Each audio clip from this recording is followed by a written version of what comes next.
Have you ever had something stolen at work? Not your laptop, not your wallet, but something so small, so ordinary, that calling it out would almost make you look petty? Well, my coworker thought he could keep taking my pens without consequences.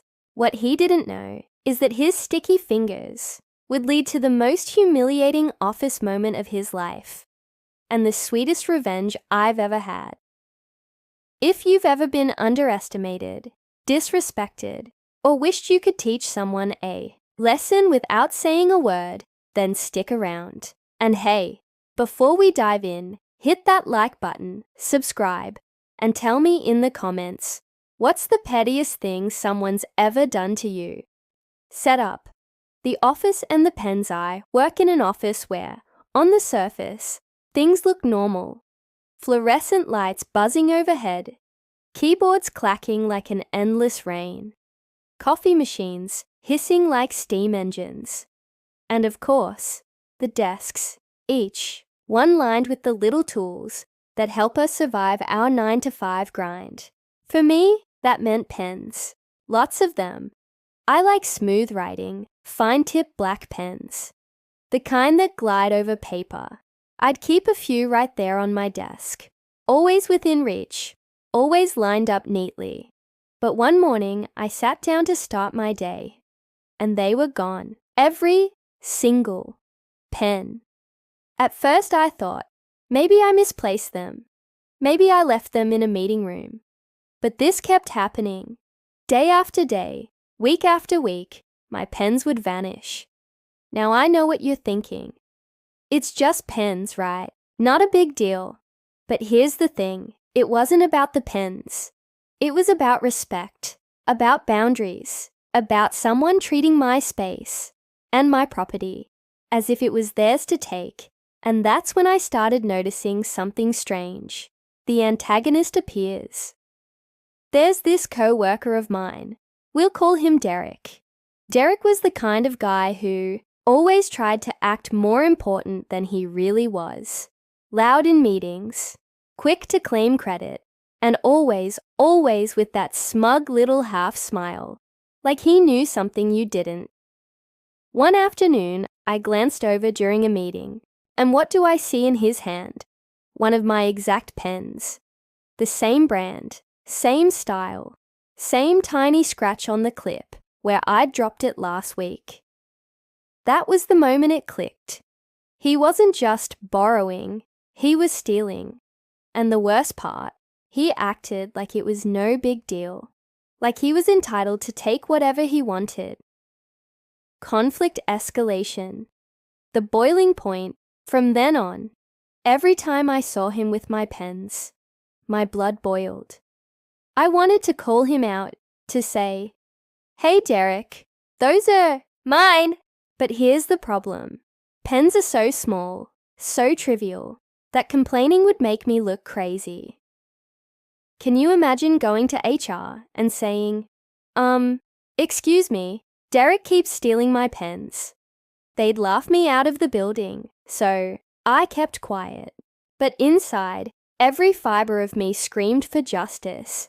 It wasn't just the pens anymore, it was the principle.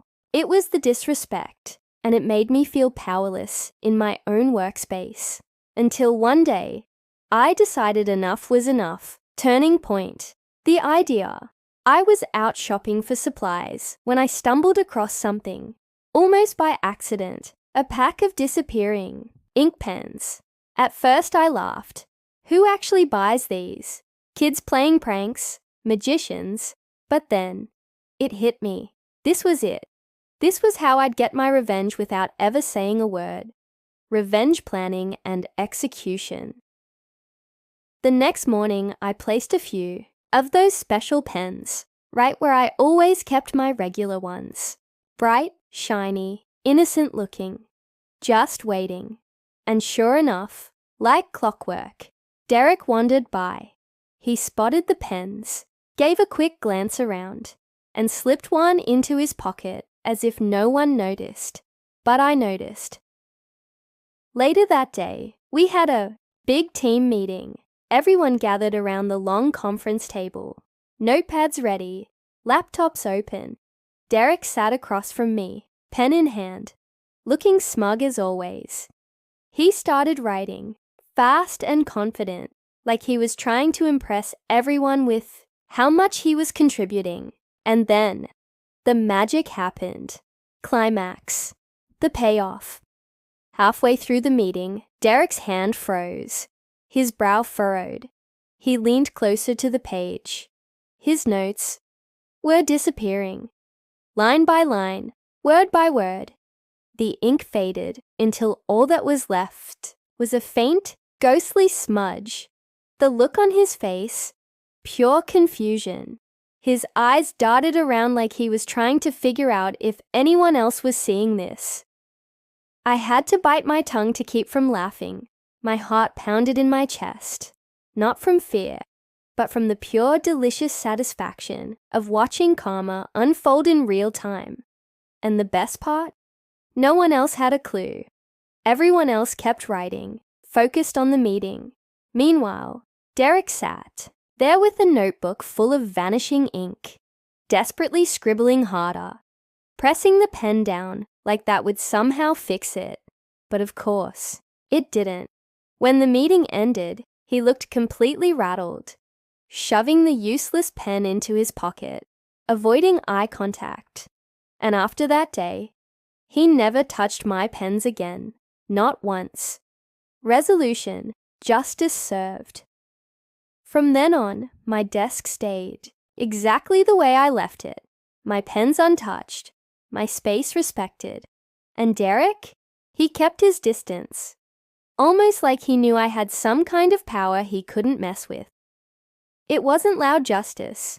It wasn't dramatic, but it was perfect, quiet, subtle, surgical. The kind of revenge that leaves your enemy second-guessing every little move they make. And for me, it was the sweetest feeling of all. Sometimes justice doesn't have to come with fireworks. Sometimes it's as simple as letting someone trip over their own arrogance. And trust me, those little victories, they're worth more than any pen in the world. So, what do you think? Was this the perfect petty revenge? Or would you have gone even further? Drop your thoughts in the comments. Hit that like button if you enjoyed this story. And make sure you subscribe for more delicious tales of karma served cold. Until next time, protect your pens. And remember, even the smallest theft can lead to the sweetest payback.